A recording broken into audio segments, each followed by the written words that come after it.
माधवी अपनी सहेलियों के साथ एक चाट की दुकान पर समोसे खा रही थी। तभी एक 4 साल का बच्चा उनके पास आया और कहा, आंटी एक बैलून ले लो ना, आंटी एक बैलून ले लो ना। इतने में दुकान वाला उस बच्चे को कहता है, चल भाग यहाँ से। तब बच्चा समोसे वाले के पास जाकर बड़ी ही मासूमियत से समोसे की तरफ इशारा कर मांगने लगा। दुकान वाले ने फिर उसे कहा, चल भाग यहाँ से, कहा ना तुझे। तब वो बच्चा एक समोसा उठाकर भागने लगा और दुकान वाला उसे दौड़कर पकड़ लिया और उसे थप्पड़ मारने लगा। तब ही माधवी उसे रोकी और बोली कि रहने दो, पैसे मुझसे ले लेना। फिर वो बच्चा एक कोने में बैठकर समोसा खाने लगा और नाक पोंछने लगा। तब माधवी उसके पास जाकर बैठ गई और पूछी, बेटा कहाँ रहते हो? बच्चा बोला, यही रोड पर ही रहता हूँ। और मम्मी पापा कहाँ हैं? बच्चे ने कहा, मेरी मम्मी पापा नहीं हैं। माधवी पूछी, एक समोसा और खाओगे? वो बच्चा हाँ सर हिलाया। तब माधवी ने उसे एक समोसा खरीद कर दिया। बैलून तुम्हें किसने दिए? तब वो बच्चा सड़क के उस पार खड़े एक बैलून बेचने वाले की ओर इशारा करता है। माधवी उस आदमी के पास गई और बोली, बच्चे से काम करवाते शर्म नहीं आती तुम्हें? वो आदमी बोला, दीदी इन बैलून से ही इन्हें 2 पैसे मिल जाते हैं। मैं ऐसे बच्चों को कुछ बैलून बेचने को दे देता हूँ और फिर जितने बैलून बिक जाते हैं उस हिसाब से उन्हें पैसे दे देता हूँ। क्या करूँ, मैं भी गरीब हूँ, इन मजबूर बच्चों की चाह कर भी मदद नहीं कर सकता। माधवी बच्चे से पूछती है, क्या तुम मेरे साथ मेरे घर चलोगे? बच्चा हाँ कह देता है। माधवी उसे ले के पार्किंग में गई और कार में बैठने को बोली। वो बच्चा असहज होकर कार में बैठ गया। माधवी उसे बोली, अच्छा तुमने अपना नाम तो बताया नहीं। बच्चे ने कहा, मेरा नाम कोई छोटू तो कोई चिंटूर, जो मन हो कह देता है। माधवी कहती है, हम तुम्हारा अच्छा नाम रखते हैं, आज से तुम्हारा नाम साहिल, ठीक है? फिर पूछती है, कैसा लगा साहिल? बच्चा हाँ में गर्दन हिला दिया। माधवी का घर आ गया। वो साहिल को लेकर अंदर गई। माधवी अपने घर काम करने वाले बबलू को कहती है, बबलू ये साहिल है, अब से यहीं रहेगा। माधवी का पति दीपक सब सुन लिया और माधवी से पूछा, कौन साहिल और ये कहाँ क्यों रहेगा यहाँ?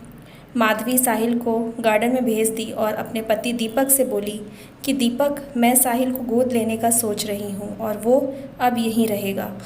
वो अपने पति को पूरा घटनाक्रम सुनाई। दीपक माधवी से गुस्से में बोला, ऐसे राह चलते हर बच्चे को तुम उठा लाओगी क्या? पता नहीं कौन है, किसका बच्चा है, आज समोसा चुराया है, एक दिन तुम्हें ही लूट कर भाग जाएगा। मैं उसे यहाँ नहीं रखूँगा, समझी? देखो दीपक, मैं जब भी बच्चा गोद लेने की बात करती हूँ तुम यही बात करते हो, पर इस बार नहीं। भगवान ने मुझे सब दिया, बस संतान सुख देना भूल गया। वो बच्चा अब यहीं रहेगा, ये मेरा फैसला है। और हमारे पास क्या कमी है? दीपक कहता है, जो करना है करो, पर वो चोर बच्चा मेरे आसपास नहीं दिखना चाहिए। और गुस्से में ज़ोर से दरवाज़ा बंद कर बाहर चला गया। बबलू बाहर खड़ा होकर माधवी और दीपक की सारी बातें सुन रहा था। माधवी बबलू से बोली कि ऊपर का कमरा साफ कर दो, साहिल अब वहीं रहेगा और उसे गार्डन में से बुला लाओ। लो अब चोर भी इस घर में मालिक बन रहने लगे। बड़बड़ाते हुए बबलू गार्डन की तरफ गया और साहिल से बोला, ए चोर चल, तुझे दीदी बुला रही है। साहिल बबलू को बस देखने लगता है और कुछ बोलता नहीं और अंदर चला गया। अब साहिल माधवी की ज़िंदगी का हिस्सा बन गया था। माधवी साहिल को अच्छे से रखती, पर माधवी कानूनी तरीके से साहिल को गोद नहीं ले पा रही थी क्योंकि दीपक इस बात के लिए राज़ी नहीं था। एक दिन दीपक गार्डन में झूले पर बैठकर पेपर पढ़ रहा था। तभी साहिल उसके पास आकर झूले पर बैठ गया। दीपक गुस्से से उठकर चला गया। माधवी बहुत कोशिश करती थी कि साहिल दीपक से दूर रहे, पर ऐसा नहीं हो पाता। आखिर वो तो बच्चा था, ज़्यादा कुछ समझता नहीं था। एक दिन बबलू साहिल से बोला, जा ये चाय जाकर मालिक को दे आ।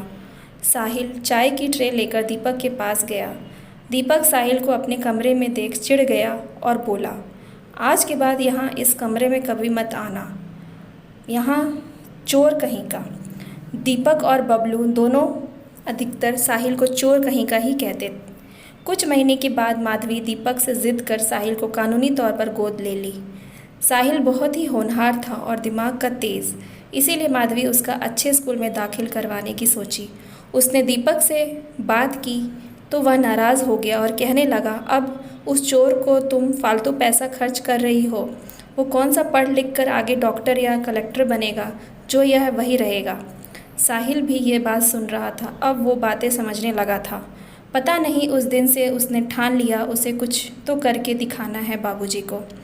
इधर बबलू भी साहिल को परेशान करने का एक मौका नहीं छोड़ता, क्योंकि वो भी उससे बहुत चिढ़ता था। बबलू दीपक को साहिल के खिलाफ भड़काता भी और माधवी की गैर मौजूदगी में काम भी करवाता। पर साहिल ने कभी भी बबलू की शिकायत माधवी से नहीं की। माधवी और दीपक की बहुत बहस हुई और हुआ वही जो माधवी चाहती थी। फिर साहिल स्कूल जाने लगा। साहिल देखते देखते कॉलेज में आ गया। वो बहुत होनहार था पढ़ने में, इसलिए अब पढ़ाई के लिए उसे स्कॉलरशिप मिल जाती। पर दीपक के दिल की कड़वाहट दूर ना हुई और अब भी उसे चोर कहीं का सुनने को मिलता। एक दिन अचानक घर से माधवी के गहने चोरी हो गए। दीपक ने सारा घर सर पे उठा लिया और साहिल के ऊपर इल्ज़ाम लगाने लगा। उसके कमरे की तलाशी लेने लगा। दीपक को साहिल के कमरे से 24,000 रुपये मिले। दीपक ने माधवी से कहा, देख लिया इस चोर को मैंने तुमसे कहा था कि सड़क की धूल को माथे पर मत लगाओ, पर तुम न मानी। पूछी कहाँ से आए इसके पास इतने रुपए। साहिल ने कहा, माँ ये मेरे दोस्त के हैं, कॉलेज की फ़ीस के लिए उसने मेरे पास जमा किए, क्योंकि उसके पिताजी शराबी हैं तो वो रुपए शराब में उड़ा देते हैं, इसलिए वो मुझे जमा करने को दे देता है। इतने में दीपक तुरंत बोल पड़ा, तुम चोर हो और तुम्हारा दोस्त भी तुम जैसा ही होगा। मुझे तुम पर भरोसा नहीं। माधवी, आज से ये लड़का यहाँ नहीं रहेगा और तुम्हें इतना ही प्यार है इससे तो तुम भी इसके साथ जा सकती हो, समझी। साहिल समझ गया बाबूजी बहुत गुस्से में हैं और अब कोई बात नहीं मानेंगे और इन सब बातों का असर माँ और बाबूजी के रिश्ते पर पड़ रहा था। उसके कारण उन दोनों के रिश्ते में दरार आ रही थी। इसलिए साहिल एक दिन रात को अपना सामान लेकर बिना बताए घर से चला गया। उसने माधवी को चिट्ठी लिखी थी, माँ मैं नहीं चाहता मेरे कारण आप बाबूजी से लड़ाई करें और उनका दिल दुखाएं। मैं आप दोनों से बहुत प्यार करता हूँ और आप मेरी चिंता मत करना। अपना और बाबूजी का ध्यान रखना। आपका प्यारा साहिल। चिट्ठी पढ़ माधवी बहुत दुखी हुई। उसने साहिल को ढूंढा पर वो नहीं मिला। 8 साल बीत गए। एक दिन दीपक बाजार गया। एक कार ने उसे टक्कर मार दी। वो गंभीर रूप से घायल हो गया। सब आसपास खड़े देख रहे थे। फिर एक सज्जन व्यक्ति ने एम्बुलेंस को बुलवाया और अस्पताल ले गया। जहाँ पर एक्सीडेंट हुआ था वहाँ दीपक का पर्स गिरा। जिस व्यक्ति को पर्स वहाँ मिला उसने माधवी को फ़ोन लगाया। माधवी को दीपक के एक्सीडेंट की खबर मिली तो माधवी घबरा गई और एक्सीडेंट वाली जगह पहुँची और उसने उस आदमी जो कि एक दुकान वाला था उससे दीपक का पर्स लिया। तभी उसके मोबाइल पर हॉस्पिटल से फ़ोन आया और वो फिर अस्पताल पहुँची और नर्स से दीपक के बारे में पूछा। नर्स ने कहा कि घबराने की बात नहीं है, ऑपरेशन चल रहा है। माधवी बाहर बैठकर रो रही थी। तभी एक लड़का उनके पास आया और उसके हाथों को अपने हाथ में लेकर कहा कि चिंता ना करो माँ, बाबूजी ठीक हो जाएंगे। साहिल, तुम यहाँ कहाँ कहाँ नहीं ढूंढा तुम्हें, कहाँ चले गए थे। कहीं नहीं गया था, बस यहीं था आपके करीब। तभी नर्स आकर बोली, उन्हें होश आ गया, आप मिल सकते हैं। और माधवी अंदर कमरे में जाती है। दीपक को पूछती है, ठीक तो है। दीपक कहता है, हाँ मुझे क्या होगा। माधवी साहिल को बुलाती है, कहती है, आज साहिल की वजह से ही तुम जिंदा हो। उसने ही मेरे ना होने पर ऑपरेशन की सारी औपचारिकता की और तुम्हें खून दिया। वो एक बड़ा लॉयर बन गया है। सड़क से तुम्हें कोई नहीं उठा रहा था, तुम गंभीर हालत में थे, तब साहिल तुम्हें यहाँ लाया और वो इस हॉस्पिटल का भी वकील है, इसलिए तुम्हें तुरंत बिना किसी पुलिस केस और ज़्यादा औपचारिकता के जल्दी से इलाज मिल गया और अच्छी देखभाल भी हुई। साहिल हैरानी से माधवी को देखता है। तब माधवी साहिल से कहती है, मुझे दुकान वाले ने बताया कि तुम किस तरह से दीपक को यहाँ लाए और यहाँ आने के बाद नर्स ने तुम्हारे बारे में बताया। साहिल ने कहा, मैं चलता हूँ, बाबूजी का ध्यान रखना, कुछ ज़रूरत हो तो मुझे बुला लेना। तभी दीपक साहिल से पूछा, सब कुछ मिला था तुम्हें हमारे घर में आने के बाद, फिर चोरी क्यों की थी। इस पर साहिल कहता है, चोरी मैंने नहीं बबलू ने की थी। उसे पता था कि मैंने उसे देख लिया है, पर उसने बताया कि उसकी माँ बहुत बीमार है, उसे पैसों की ज़रूरत है और आपसे जब उसने पैसे मांगे तो आपने उसे मना कर दिया था, इसीलिए उसने चोरी की थी। वो मुझे बचाना चाहता था पर वो भी मजबूर था। और आज जिसने आपका ऑपरेशन किया है वो मेरा ही दोस्त है, जिसके पैसे आपको उस दिन मेरे पास से मिले थे और साहिल अपने डॉक्टर दोस्त से मिलवाता है। दीपक की आंखों में आंसू आ गए और बोला, साहिल अब घर चलो, जितनी भी उम्र बची है मैं तुम्हारे साथ रहना चाहता हूँ।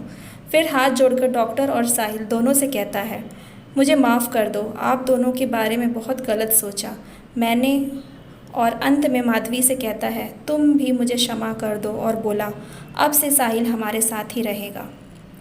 Thanks for watching. Please like and subscribe my channel for more videos.